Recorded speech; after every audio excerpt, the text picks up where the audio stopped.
usually plays a major role when it comes to buying a car, but not necessarily when it comes to buying an SUV, where customers often expect a lot of vehicle at a reasonable price. That's why Opel is bringing the facelifted Antara from Korea to Germany.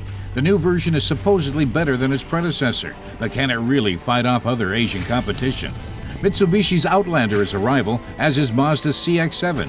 Both are serious challengers for Opel's SUV with Asian roots. Opel's engineers have made the Antara more attractive, but the changes stop there. There are still no nice perks like start-stop technology or a modern infotainment system, and the dashboard doesn't come from the carmaker's luxury Insignia model either, but from the old Vectra C. The model was given a new motor. The 2.2-liter diesel engine provides 135 kilowatts of power. That makes it the most potent of the three SUVs we've looked at. Our Antara accelerates from 0 to 100 kilometers an hour in 9.6 seconds. Our car tester says you can't see many changes to the body, but that Opel did accomplish a thing or two under the hood. The suspension is also tighter because the designers wanted it to be sportier than the old Antara. Unfortunately, they only had limited success because they forgot to adjust the steering to fit the new suspension.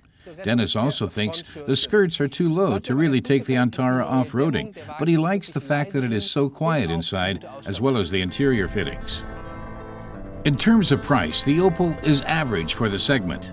One drawback when it comes to the extras: a built-in satellite navigation system will set you back 1,800 euros. On to the Mitsubishi. It cost just under 40,000 euros in Germany, making it the most expensive of the three. But you get a lot for the money.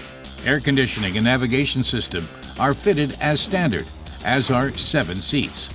They make the trunk smaller than in the other two models, but if you lower the rear seats, the Mitsubishi has space for 1,700 liters of cargo, more than either of its rivals. The motor is also a 2.2-liter diesel, though it doesn't manage to convert it into as much power as the Opel. Its 130 kilowatts accelerate the Outlander from 0 to 100 kilometers an hour in 9.8 seconds, and it easily reaches the claimed top speed of 200 kilometers an hour.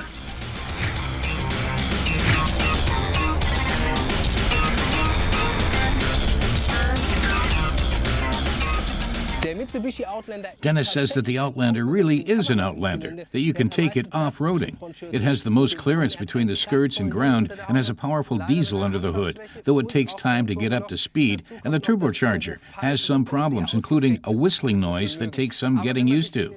If you choose it, he says, you're getting a family SUV. It has by far the most space and is the only one of the models tested that has an optional third row of seats.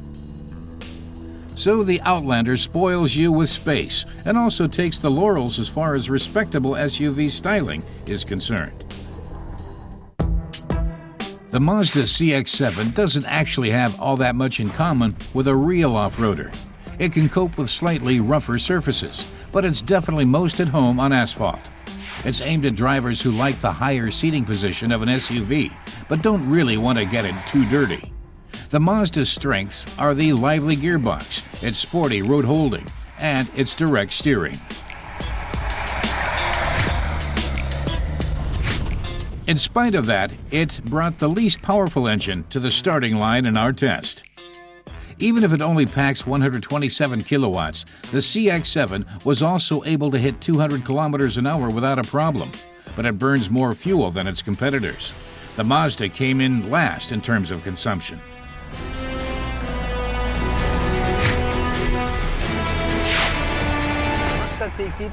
Dennis says the sloping A-pillar looks sporty, but also obstructs your field of vision.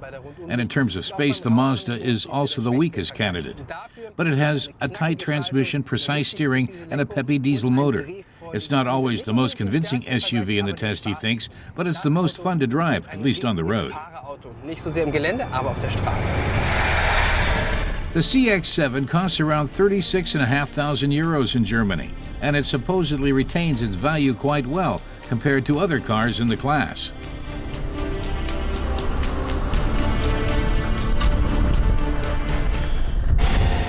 Three SUVs, three different concepts.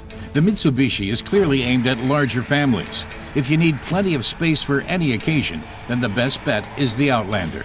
That wasn't sufficient for first place in our test, though. The motor just wasn't convincing enough to take the gold.